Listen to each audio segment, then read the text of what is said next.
고등병원 신경외과 우종입니다. 오늘 제목은 경동맥 초음파 검사 그리고 동맥경화증에 대해서 내용 설명을 드릴 건데 일단 중요한 게 저희 병원에서 수술이나 뭐 시술 같은 걸 해보신 적이 있으신 분들 수술이나 시술하시면 다 경동맥 초음파 검사를 해요. 거의 필수적으로.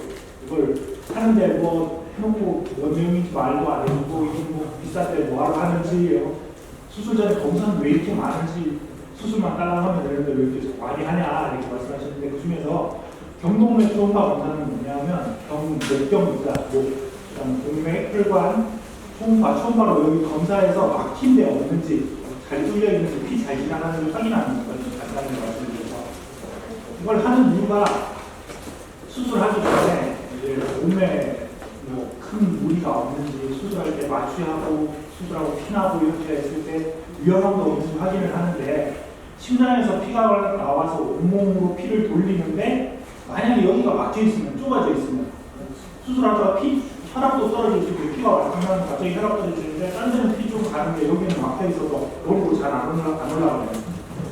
멀쩡하게 바로 들어왔는데 중풍 생겼다 이렇게 되는 겁니다. 이상이 있는지 확인해서 아주 심하게 나쁘면 수술 안 하려고 검사하는 겁니다. 그렇게 중요한 검사인데 경동맥 초음파 검사를 하고 환자분들한테 이것저것 설명을 드리다 보니까 그 내용을 이렇게 정리해서 말씀드리면 좋을 것 같아서 오늘 얘기를 해봤습니다. 일단 동맥경화증이 뭔지를 뭐 다 알고 계시겠지만 그래서 저렇게 돼 있는지 아닌지 목 상태가 저런지 어떤지 검사를 해보기 위해서 초음파 검사를 하는 건데 머리로 가는 피는 외로 가는 피는 앞쪽에 여기 만져지는 맥방 느껴지는 경동맥 2개 양쪽하고 목 뒤에서 척추에서 빠져나오는 척추혈관이 2개 양쪽에 있는데 거기 그 4개의 혈관이 머리를 녹여 살려요. 그래서 어느 한쪽 그리고 보통 오른쪽으로 올라가는 혈관이 오른쪽 뇌, 왼쪽으로 올라가는 혈관이 왼쪽 뇌, 뒤쪽에 2개는 손해하고 연수 부분, 숨골 부분을 녹여 살리는데 서로 이제 다른 쪽을 담당을 하는 게 기능이 약하기 때문에 한 군데라도 막히면 그쪽이 한 군데가 완전히 죽어버리는 거예요. 그래서 중요해서 검사하는데 동맥경화증의 위험 요인은 일단 나이, 오래 쓰면 망가지는 나이가 들었을 때 점점 혈관 상태가 나빠지는 거고 유전적으로 뭐 고지혈증 같은 게 잘 생기는 분들 그리고 또 당뇨를 가족력이 있는 분들 이런 분들 유전적으로 혈관 건강이 더 나쁘실 수가 있는 거고 그다음 혈압, 당뇨, 고지혈증 이렇게 성인별 3가지 중요한 질환에 의해서 나빠질 수가 있고 담배 피시면 혈관 건강은 완전히 망가집니다. 자기가 조절할 수 있는 거는 유전이나 이거 외에 조절할 수 있는 거는 흡연이 상당히 뭐 좋은 거죠. 자기가 알아만 안 할 수 있으니까. 그래서 비만이나 운동 부족도 원인이 될 수가 있고요. 그래서 동맥경화증은 이렇게 보시듯이 점점 좁아지는 병인데 썩은 파이프, 녹슨 파이프가 되는 겁니다. 녹슨 파이프는 바꿔 끼우면 되는데 사람 몸은 바꿔 끼울 수도 없고 그렇게 갈아치울 수가 없어요. 그래서 나이 들어가면 점점 이제 내 혈관이 녹슬어가는 거나 막혀가는 거나 그렇게 생각하시면 되는데 경동맥 초음파 검사를 하는 이유는 아까 말씀드렸던 것처럼 수술 전에 위험성이 없는지 외로 가는 피가 떨어질 위험성이 없는지 보기 위해서 검사를 하는데 왜 하필 경동맥 초음파 검사를 하냐면 이게 여기서 이렇게 만졌을 때 만져지신 맥박이 느껴지는 것처럼 아주 피부 바로 밑에 가까운 데 있어요. 뼈로 막혀있지도 않고 배에 있는 혈관들처럼 꼭 깊숙한 데 있는 게 아니고 머리 혈관들처럼 뇌 안에 뼈 안에 갇혀 있는 게 아니면 직접적으로 보기가 좋아요.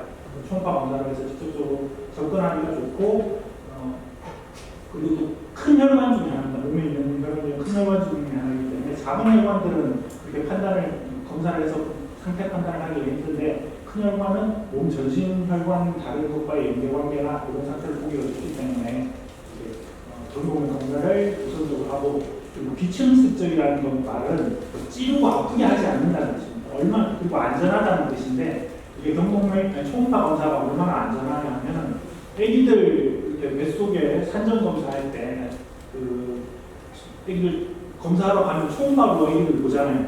태아를 보는데 이렇게 신생아들 아직 태어나지 않은 태아들을 초음파로 쏴도 아무 문제가 없이 안전하다는 거죠. 그래서 몸에 해가 되지 않기 때문에 초음파 검사가 뭐 일단 CT나 엑스레이 같은 경우는 방사선 두드려 맞죠. 그다음에 혈관 조영술이라고 직접 좁아지고 많이 좁아진 부분이 있을 때는 혈관 안에 관 같은 걸 넣어서 거기서 양쪽 엑스레이를 찍어서 보기도 하는데 혈관 조영 검사는 찌르기도 하고 방사선도 찍고 이렇게 아주 침습적인 검사고 MRI는 우리 병원은 쌉니다만 일반적으로 못 갑니다. 그래서 초음파 검사가 동맥경화를 하게 되고 초음파만의 특장점이 있는데 동맥경화 찌꺼기 이렇게 찌꺼기가 끼어 있는 거 전체적으로 좁아진 거는 MRI나 CT나 이런 것도 잘 보이지만 어느 특정 부분에 찌꺼기가 올라가 있는 거 이런 것들은 초음파가 더 잘 볼 수가 있어요. 그리고 초음파는 도플러 효과라고 이렇게 속도에 따라서 색깔이 다르게 나타나는 그런 표현을 할 수가 있기 때문에 혈류 속도도 잴 수가 있습니다. 그래서 경동맥 초음파를 복사했을 때 어떤 이상 소견이 있느냐, 편차, 전체 혈관 크기에서 좁아져 있는 정도, 몇 퍼센트 좁아져 있다는 걸 볼 수가 있고, 그리고 플라크라고 아까 경화반, 피 떡져 있는 그런 덩어리들, 혈관을 막고 있는 덩어리들이 있는지 그런 덩어리가 어떤 상태로 되어 있는지 그 상태도 중요한데 찾아서는지 그리고 뇌중막이라고 혈관을 둘러싸고 있는 벽이 있는데 혈관 벽이 얼마나 두꺼워졌는지 이거 세 가지가 다 진행되면 나쁜 건데 그런 걸 볼 수가 있습니다. 그래서 경동맥 협착은 정도에 따라서 한 절반 정도 막히면 그때부터는 위험해지는 겁니다. 절반 이상이 되면 그래서 절반 미만일 때는 크게 문제가 없고 한 50% 정도일 때는 그냥 당장 뭘 할 건 없고 이렇게 증상이 없는 경우에 특별한 걸 할 건 없고 주기적으로 여러 번 검사를 해보셔야 돼요. 한 1년에 한 번 검사해본다든지 2년에 한 번 검사해본다든지 해서 내가 더 막혀서 어느 날 갑자기 픽 쓰러지지 않을지 조심할 수 있도록 자주 검사를 해보셔야 되고 중등도 50에서 한 70%까지는 이제 약물 치료를 시작을 해야 되고 70% 이상의 고도 협착인 경우에는 여기를 잘라서 찌꺼기를 긁어내거나 혈관 안에 발을 넣어서 거기 스탠드, 심장혈관 스탠드처럼 이렇게 넓혀주는 시술을 하거나 그런 것까지 해야 될 필요가 있습니다. 그리고 완전히 100% 막혀있는 경우도 있는데 혈관이 100% 막혀있으면 어떻게 살아있냐 벌써 중풍 나서 죽었지 이렇게 말씀하시는 분들도 있는데 한쪽이 막혀도 반대쪽에서 먹여 살리는 경우가 있어요. 그리고 완전히 막히면 찌꺼기가 날아갈 게 없기 때문에 오히려 그런 찌꺼기가 떨어져 나가서 머리로 가서 생기는 중풍은 더 안 생길 수 있고 반대쪽에서 피만 잡으면 그래도 한쪽으로 그 엔진 2개 돌리다가 하나로 잘 살아가시는 경우도 있습니다. 양쪽 다 알아서 합니다. 그래서 무증 어떻게 치료를 하느냐 무증상 환자는 이제 한 60% 미만에서는 적극적으로 약물 치료 약물 치료라고 딴 게 이걸 뚫어주는 약은 없어요. 이미 나빠지면 나빠진 거고 거꾸로 세월을 돌리는 건 없습니다. 그래서 앞으로 더 안 나빠지게 진행 안 되게 관리하는데 그게 성인병 관리, 고혈압, 당뇨, 고지혈증 이런 거 있으면 조절 잘 하시고 없으면 안 생기게 조심하고 그리고 이미 중풍 같은 게 한번 있었으면 항혈전제, 피 맑게 하는 아스피린 같은 것들을 꾸준히 드셔가지고 이게 떨어져 나가가지고 혈전이 어디 날아가서 막혀가지고 중풍 생기는 거, 심장병 생기는 거 이런 예방하도록 해야 되고 60% 이상인 환자의 경우에는 환자분의 기본 건강 컨디션이나 이런 중풍 증상 같은 게 자주 있는지, 자주 입 빠지고 쓰러지고 이런 게 있는지 그런 경화관의 상태에 따라서 수술을 해야 되는 필요가 있기 때문에 이제 좀 더 큰 병원 가셔가지고 의논을 해야 되고 증상이 있는 환자분들은 이미 뇌경색 같은 게 있었던 분들은 50% 이상인 경우에 50% 미만인 경우에도 약물 치료를 시작을 해주는 게 좋고 원인이 될 만한 이렇게 생기는 또 유전적인 요인이 있어요. 고지혈증 같은 게 잘 생기는 유전적인 요인을 타고나시는 분들이 있는데 그런 검사라든지 몸의 전반적인 건강 문제를 해보셔야 돼요. 그리고 50% 이상인 경우에는 증상이 있을 때는 무조건 시술 같은 게 있습니다. 그리고 경화관, 두 번째로 협착 다음에 경화관이라는 게 혈관 사이에 이렇게 독립적으로 찌꺼기 동그랗게 하나 이렇게 끼는 게 있는데 그런 경화관이 있을 때 이게 성질이 여전히 그러니까 말랑말랑하냐, 딱딱하냐, 석회화가 되어 있는 딱딱한 거냐, 아주 돌처럼 딱딱한 거냐 이런 거로 나뉘고 성질에 따라서 그렇게 나뉘고 모양이 균이랑 이렇게 으스름한 언덕처럼 예쁘게 되어 있는 경우가 있고 울퉁불퉁하게 되어 있는 경우가 있고 그리고 분화구처럼 푹 꺼져 있는 경우가 있습니다. 근데 지금 여기 빨간 거 보시면 빨간 게 안 좋은 거예요. 표면이 매끄럽거나 물기치거나 배양성 표면이 있는데 말랑말랑한 게 안 좋고 왜냐하면 말랑말랑한 딱딱해지면 이미 거기 굳어서 그냥 길만 막지 이게 떨어져 나가지는 않거든요. 근데 말랑말랑하면은 피 혈류에 따라서 혈압에 따라서 이게 작은 알갱이가 떨어져 나가가지고 어디 딴 데 혈관을 가서 막을 수가 없어요. 작은 혈관. 그래서 연성 플라그가 있을 때는 뇌경색, 이렇게 혈전에 의한 뇌경색이 또 자생될 수가 있고 모양이 불균형하고 궤양성 불만 푹 꺼져 있는 경우에는 혈전이 더 자생될 수가 있습니다. 그래서 협착의 정도가 뭐 아까 50%, 60% 이상이면 위험하다 이렇게 얘기를 드렸는데 그런 협착 정도가 낮아도 경화관이 불균형성이거나 궤양성, 연성 경화관이 있을 경우에 색전에 의한 핏덩어리에 의한 뇌졸중 발생 빈도가 훨씬 높습니다. 그리고 마지막으로 혈관을 둘러싸고 있는 벽 내중막이라고 하는데 이게 얼마나 두꺼워져 있냐. 이게 나이가 들면 다 점점 진행이 돼요. 두꺼워지는데 정상 두께는 0.4mm에서 0.5mm 있다. 오른쪽 왼쪽 다 각각 0.4에서 0.5mm인데 10년마다 약 0.1씩 mm 정도 두께가 증가하고 그래서 평균적으로 40대에서는 0.5 정도, 60대에서는 0.8, 70대 이상에는 0.6mm. 이 정도 나오는데 검사를 하면 말씀을 드리죠. 우리가. 그런데 이제 의학적으로 봤을 때 0.8mm 이상인 경우가 의미가 있는 건데 0.8mm 이상이면 우리가 혈관이 목혈관에 이상이 있으면 목만 이상이 있는 게 아니라 다른 혈관도 이상이 있을 수가 있어요. 그러니까 사람 몸이 다 같이 올려가지고 조화롭게 이루어지는 건데 목 상태만 나빠져서 그래 나 여기만 안 좋아 여기만 뚫으면 돼 이게 아니라 여기 일단 망가졌으면 심장 혈관도 안 좋고 다리로 가는 혈관도 안 좋고 뇌혈관도 안 좋고 다 망가진 상태인 겁니다. 그래서 이게 0.8mm 이상인 경우에는 다른 혈관에도 몸에 다른 혈관에도 동맥경화가 있는 경우가 되게 많더라.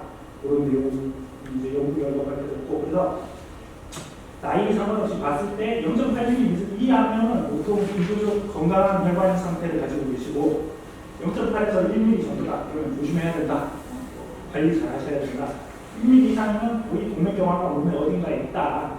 나쁜 상태다. 이렇게 설명드릴 수가 있는데 가끔 검사해보면 수술 전 검사하러 오셔서 검사하고 제가 설명드리려고 할 때 보면 1.5mm 이런 분들이 있는데 그런 분들은 상당히 안 좋으신 거기 때문에 관리도 잘 해야 되겠지만 여기저기 혈관을 다 검사를 해보시는 게 좋아요.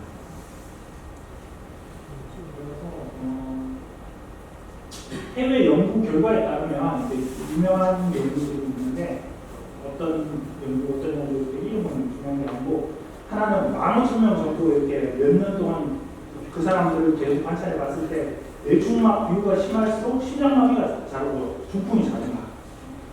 두꺼운 사람일수록 뇌중막이 두꺼운 사람일수록 이런 중요한 병이 생긴다. 그게 비례적으로 선형적으로 증가한다고 알려진 결과가 있고 그다음에 뇌중막 두께가 표준 편차이라고 뭐 통계 용어인데 전체 퍼센트 중에 이쪽으로 한 단계 나아갈수록 두꺼워지는 쪽으로 한 단계 나아갈수록 관상동 심장혈관 질환 위험이 20%가량 증가하고 그다음에 65세 이상 나이 많으신 분들에게 있어서 뇌중막 두께가 두꺼울수록 전신동맥경화가 상당히 진행되었을 가능성이 높고 뇌졸중, 중풍 위험성이 높다. 이런 결과가 있습니다. 그리고 뇌중막 두께가 매년 검사를 해봤을 때 0.03mm 이상 빠르게 두꺼워지는 경우에는 동맥경화가 급속도로 진행되고 있을 가능성이 높고 고지혈증 약물 치료가 이 경동맥 두께 진행을 억제하며 유일하게 이것만이 전신혈관의 위험성 감소와 연결됩니다. 고지혈증이 있으신 분들은 잘 조절하시면 좋습니다. 그리고 경동맥 뇌중막 비유와 전신동맥경화는 매우 강력한 영향입니다. 계속 설명드렸던 거고 0.6mm 증가할 때마다 심근경색 위험성이 10에서 10%, 15%, 중풍 위험성이 13에서 18% 증가한다. 여기가 안 좋으면 딴 데 혈관도 안 좋으니까 중병이 잘 생긴다 이 뜻이거든요. 그래서 결론적으로 말씀드려서 경동맥 초음파 검사는 요것만 우리가 수술 전에 검사를 하는 이유는 수술할 때 위험할까 봐 하는 건데 이 검사 결과를 보고 보는 게 중요한 거는 뭐 당장 오늘 수술하는 게 하고 못하고가 중요한 게 아니라 여기 상태에 따라서 내 몸의 전신혈관 상태가 어떤가 건강 상태가 어떤가 그걸 알 수 있다. 그래서 경동맥 협착이나 경화관이 존재하는 경우에는 현재 뇌졸중의 위험성이 다른 분들보다 높다, 위험하다 그런 뜻이고 뇌중막 비율 정도는 심장혈관과 전신혈관의 동맥경화 상태를 알려줄 수 있는 지표가 되고요. 그래서 치료는 앞에 말씀드렸다시피 경로혈압, 고지혈증 이런 거 안 생기게 조심하고 있는 분들은 잘 조절하고 고지혈증 약물은 고지혈증이 있거나 경계성인 분들은 꾸준히 복용을 하시는 게 좋습니다. 비만 생기지 않도록 관리하고 운동하고 담배 피지 말고 주기적으로 또한 지금 당장 뭐 뇌중남만 조금 뜨거워지고 나는 0.8 이하니까 괜찮아 이게 아니라 한번 뜨거워졌고 나빠졌으면 주기적으로 관찰해야 돼요. 병이 생겼으면 그냥 평생 이대로 가겠지가 아니라 처음에 딱 발견됐으면 제가 외래에서 말씀드릴 때 검사를 해도 한 0.8이다 1년 후에 한번 해보세요. 다시 해보세요. 그때까지 나빠지는지 없는지 봐야 되니까 일단 뭐 1.5 이렇게 심하게 나쁜 분들은 한 6개월 지나서 바로 해보시는 게 좋겠습니다. 말씀드리고요. 그리고 또 심장혈관 검사라든지 뇌혈관 검사를 같이 해보시는 게 좋습니다. 오늘 선생님이 머리 찍어서 자세히 얘기하는 거 같고 너무 머리가 아파서 찍었는데 하얀 게 많아서 머리 숙여요. 그거 설명드릴게요. 네? 자세히 설명드릴게요. 지금 설명드릴게요. 얘기를 안 해주셔갖고 오늘 와봐서 이걸 질문을 해보려고 근데 마치 이거 한다고 하더라고요. 네. 외래에서 5분 동안에 하는 거하고 지금 여기서 30분 하는 거하고 똑같습니까? 지금 자세히 들으시면 돼요. 그래서 이제 경동맥 초음파 검사는 처음에 심한 협착이 있거나 경화관이 있거나 찌꺼기 덩어리가 찌어있는 게 있거나 심한 뇌종합 비유가 있을 때는 6개월 이후에 다시 검사를 해서 어떤 큰 변화가 있는지 보는 게 좋고 일반적으로 크게 나쁘지 않고 안정된 상태는 1년 후 장기간 한 2년 정도 연달아서 해봤는데 그래도 나쁘긴 하지만 그 상태로 오래 잘 유지되더라. 그럼 한 2년 후 정도 재검사를 해보시면 좋습니다. 보통은 우리가 건강검진할 때 이렇게 경동맥 초음파 검사도 같이 포함돼서 하는 편이긴 해요. 그래서 추가 검사로 심장 초음파 검사를 해볼 수가 있고 우리 병원에서 이제 자주 하는 뇌혈관 MRI나 MRA 혈관 검사, 뇌 검사, 뇌혈관 검사를 해볼 수가 있는데 경동맥 초음파 검사 안 좋은 분들은 하라고 말씀을 드려요. 많이 하는 겁니다. 네. 그래서 하셨으면 되죠. 그래서 언제 제가 뭐 사람마다 기준이 다른데 언제 뇌 MRI 검사를 보조를 해야 되냐? 협착률이 50% 이상이거나 궤양성 경화관이 있거나 여러 개, 경화관이 여러 개, 오른쪽 왼쪽 다 있고 중간중간 한 두세 개 있고 이런 경우에 그 다음에 협착이 심하지 않더라도 중풍처럼 평소에 뭐 갑자기 말이 어눌해진다든지 팔다리 힘이 쭉 빠지는 느낌이 있다든지 이런 식으로 자주 어지럽다, 머리가 자주 아프다 이런 증상이 있을 때는 해보시는 게 좋고 뇌종합 비유가 나이에 비해서 심한 경우 아까 0.8 이상이 안 좋은 거니까 아직 뭐 환갑도 안 되셨는데 1.0mm 이상 이런 경우는 해보시는 게 좋고요.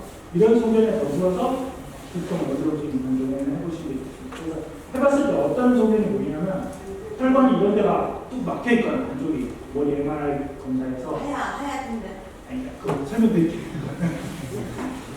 한쪽 혈관이 막혀있거나 혹은 혈관 막힌 건 없는데 이렇게 이거는 그 혈관이 막히고 좁아져서 중풍 생기고 이런 거하고 상관없는데 동맥류라고 이렇게 혈관이 부풀어 올라가 있는 게 있어요. 이게 터지기 좋게 생긴 거라서 혈압 높아지고 갑자기 터질 수가 있어요. 이런 게 있어도 평소에는 아무 증상이 없는데 우연히 검사를 해보면 이런 게 발견돼서 뭐 수술하고 하시는 분들도 있는데 이런 거 미리 이건 머리 안에 시한폭탄이기 때문에 검사해봐서 발견하면 럭키 아주 좋은 그리고 이런데 목에서 올라오는 기저 중동맥이 막혀있는 경우가 있고 혈관 협착이나 동맥류 MRA 검사를 이런 걸로 알 수가 있고 또 마치 이제 우리 어머니가 치매인데 오줌도 잘 못 가리고 잘 못 걷고 이래요. 그래서 그냥 나이 들면 당연히 치매 생기는 거겠거니 이러고 있었는데 검사를 보니까 수두증이라고 머리에 물주머니가 커지는 병이 있어요.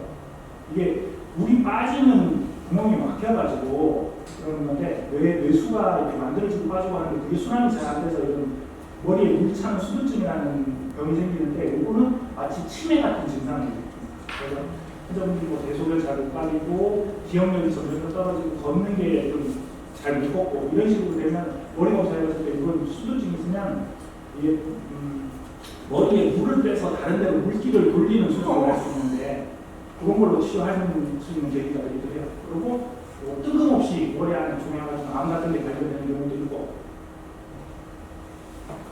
그리고 이게 어머니 말씀드린 백지 변성이라고 머리에 허연 가루 화염이 변하는 원래 뇌는 이렇게 회색으로 보여야 되는데 MRI 어떤 종류의 MRI에서 이렇게 하얀 부분이 많이 보이는 경우가 있어요. 이거는 뇌 백질이 변성이 된다고 하는데 그게 뭐냐면 저런 게 한두 개 있다고 해서 막 나쁜 건 아닌데 나이가 들면 작은 머리 끝부분에 있는 작은 혈관들이 막히면서 거기에 뇌세포가 죽어버리는 거예요. 그러면서 뇌세포가 죽어서 이런 흉터가 남는 건데 이게 나이가 들면은 누구나 생겨요.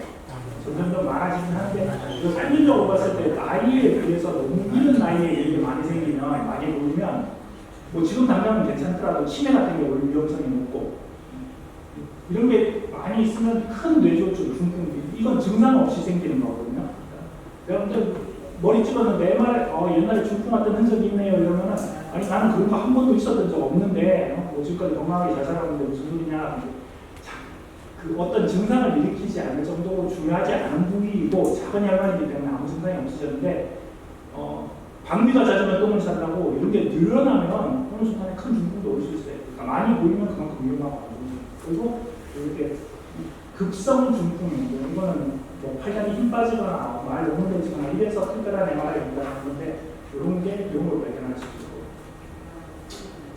그래서 지금까지 뭐 정도면 초음파 검사하고 우리에 대해서 뇌 건강에 대해서 말씀드렸는데 일단 검사해보고 자주 검사해보고 중간에 관리하고 딴 거 없어요. 뭐 이미 나빠지고 어떻게 할 수 없으니까 환자분들이 항상 물어보시니까 그러면 어떻게 다시 넓어지게 만들어요? 그러면 찌꺼기를 어떻게 없애요? 그건 안 됩니다. 대신에 지금보다 더 나빠지지 않게 지금 현재 이 정도 상태에서 건강한 이 정도 건강 상태를 잘 유지하실 수 있도록 하기 위해서 노력을 하는 것입니다. 감사합니다.